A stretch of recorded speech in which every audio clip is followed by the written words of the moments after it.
Hey guys, LunarSpawn27 here, and I hope you're having a great weekend so far. Today I'm here to talk about the second opening to Diamond is Unbreakable, Chased by Batta. The second opening contained lots of hints and teasers of what's to come later on in Diamond is Unbreakable, so I wanted to make a video discussing about it and my honest thoughts and opinions about the second opening. This will all be based on my current knowledge and what I know so far about Part 4, so later events in this series will be mentioned and talked about, so this is a spoiler warning to the anime-only watchers, alright? Okay, with that out of the way, let's begin. So the opening starts off as we see a pulse across this heart with the symbol of JoJo in the middle. It's wrapped around these thorny vines, which I believe could be hermit purple. The next scene shows the full main cast standing on what looks like a roundabout full of arrows with the words Diamond is Unbreakable. It then flashes to two different scenes that were shown briefly. The first one is a bunch of cans of soup inside a fridge, but they all have hands on the labels, representing the hands of the victims that the killer has kept. The killer being the main antagonist of Part 4, Yoshikage Kira. The second scene shows a bunch of suitcases, one of them having a bunch of travel stickers,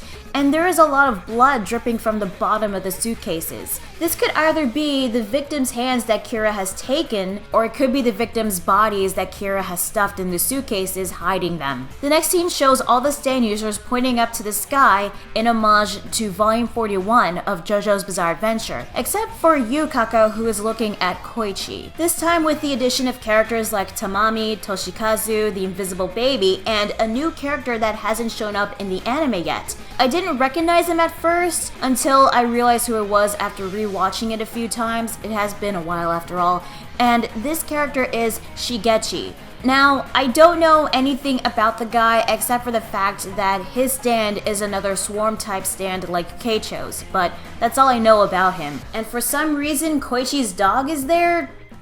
Okay, but why is Koichi's dog there and not Tonio? In fact, Tonio doesn't even appear throughout the entire opening, so what the hell? The scene then zooms out, revealing to be a photo along with other photos showcasing scenes from previous episodes. But there are tire tracks on top of them, and then there's a hand that appears on each photo, and then all the photos burst into flames, revealing the series title. If you pause briefly at the right moment, you'll see that the hands turn into what appears to be skulls. The next scene shows Okuyasu, Toshikazu, and Shigechi feeding pigeons, but then there's a brief flash of a finger getting its nail trimmed, no doubt by Kira, but pausing at the right moment, you can see three silhouettes reflected from the nail. I can't tell who they are, but one of them kinda looks like Yukako, but I could be wrong. The pigeons then fly away, cutting to the next scene with Rohan in his house sketching. We then cut to Tamami and Toshikazu getting into an argument while Josuke, Koichi, and Okuyasu are walking down the street. Above them to the left, there appears to be a rat next to a cake with lips on it. I'm not exactly sure what that means, but the rat no doubt represents the rat stand user that is going to be hunted in next week's episode. Yeah, I know about the rat stand user, unfortunately, because a certain someone told me about it, but I don't know what kind of stand that the rat has, so yeah, I'm still kind of left in the dark about that. Also later on, there is another rat that runs across the screen, and to the right, there was money. The next scene shows the same heart again, except this time there's a hand with long fingernails appearing behind it, grabbing onto the heart, and then the heart and the hand gets eaten by a skull, except unlike the previous skulls in the opening, this one has horns. Thinking about it, I believe that the heart represents Morio itself, and that the hand and the skull destroying the heart represents Kira disturbing the peace of the town. The skull, I believe, is the symbol of his stand, Killer Queen. And previously with all those photos that burst into flames, I believe those represent Kira observing the characters as pests towards him, and he wants to eliminate them. We then cut to the next scene, which shows silhouettes of Koichi and Toshikazu turned into books thanks to Heaven's Door,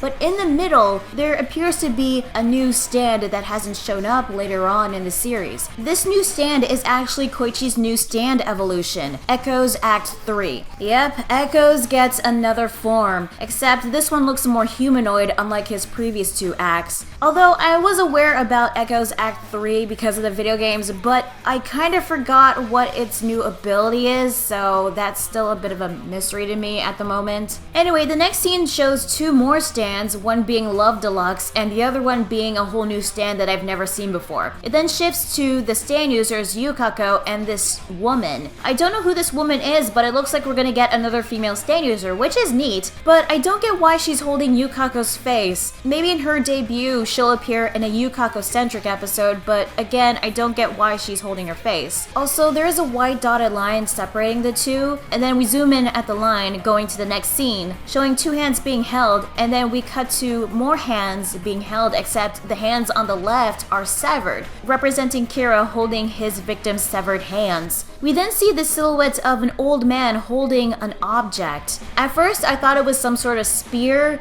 but I don't think that's really it because we already have the bow and arrow, so I don't think we need another ancient artifact in the mix. So judging from the height of the old man, who looks very short, that would mean that he is holding the arrow. The arrowhead does have the same design after all, so this could mean two things. One, the bow and arrow got stolen again, this time by this old man. Or two, there is another arrow in Morio and it's in the possession of this old man. I think the second option is most likely because thinking about it, ever since the whole bow and arrow thing was resolved, I kept thinking why there was only one arrow. Right now we don't know who made the bow and arrow, but whoever made it must have made more arrows because logically when it comes to archery, you would need a quiver of arrows. And this might also explain why the bow and arrow was in Dio's mansion in the Star Wars Crusaders anime, because from what we know about the bow and arrow so far is that it used to belong to Enya, but it disappeared after Enya died. Yet the bow and arrow was still in Dio's mansion, so there must have been another one. But the question is, if there is another arrow, how many more are there? And how did this old man get his hands on it? Hell, I still have no idea to this day how Keicho got his hands on the bow and arrow. Also, I think it would be kind of stupid if the bow and arrow got stolen again, sending the main characters on another wild goose chase to find it, because that would just be a bit frustrating to the fans. Not to mention all the efforts to find the damn thing would have been wasted. As for the old man, I have no idea who he is or why he has the arrow. I mean, he could either be an enemy or an ally, but one thing's for sure, he's definitely connected to the main plot in some way. We then zoom into a white alleyway showing two figures, one being a dog and another being a girl. I don't know who they are, but the girl was shown crying, no doubt being sad or in pain. However, I did notice something about the dog, but you have to pause it at the right moment to see it. There's a cut on the dog's neck, and this isn't a minor cut, this is a serious one. It's a very deep cut. So why is this dog alive with a cut that severe? Is the dog a stand user or is the dog a stand belonging to the girl? Anyway, behind them there is a rough sketch of the same skull that we saw earlier until it bursts into arrows flying in all directions. We then cut to the next scene where we see the main group having their stands at the ready for battle, dodging these arrows, with Josuke in the lead using Crazy Diamond to destroy them, and then Josuke reaching out towards someone who has his back turned. The man turns his face towards Josuke, but we don't get a good look at his face, but what we do see is a close-up of his eye, which looks cat-like.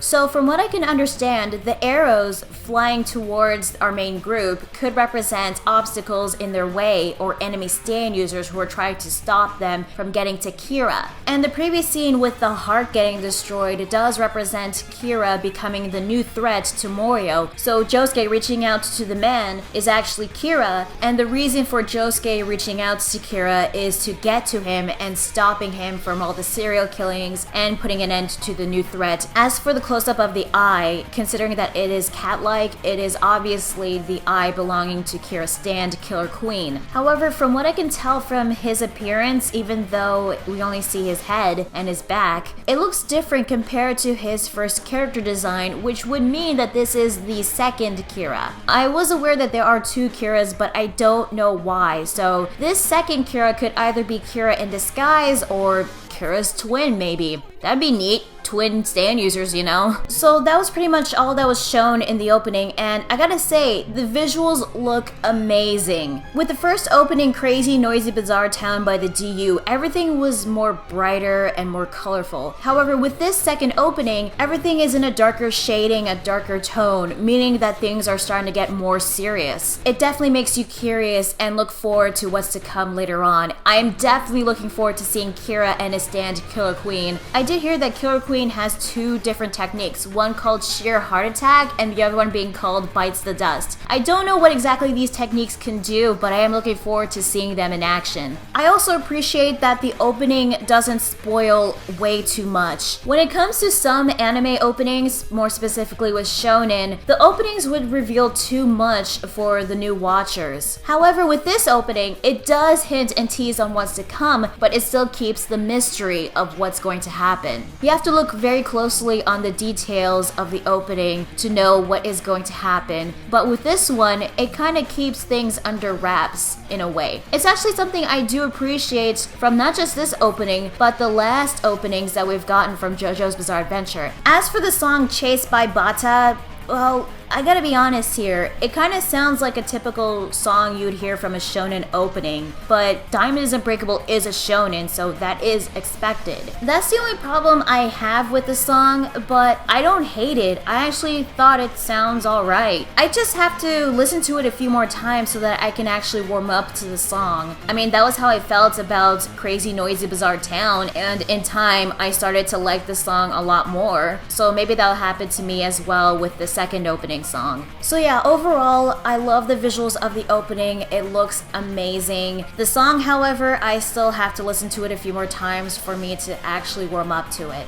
One thing's for sure, I am definitely looking forward to seeing the events that'll happen later on in Diamond is Unbreakable. So that was it for my discussion and analysis on the second opening to Diamond is Unbreakable. If you have any thoughts about the opening, if you like it, hate it, or any ideas as to what some of the visuals mean or anything that I missed or left out, you can tell me what you think in the comment section down below. Just be sure to keep the spoilers to a minimum. If you've liked what you've seen so far, be sure to like the video and be sure to subscribe for more things JoJo. So with that being said, I'm Lunar Spine 27 and I'll see you all back again next week on JoJo Friday. Later.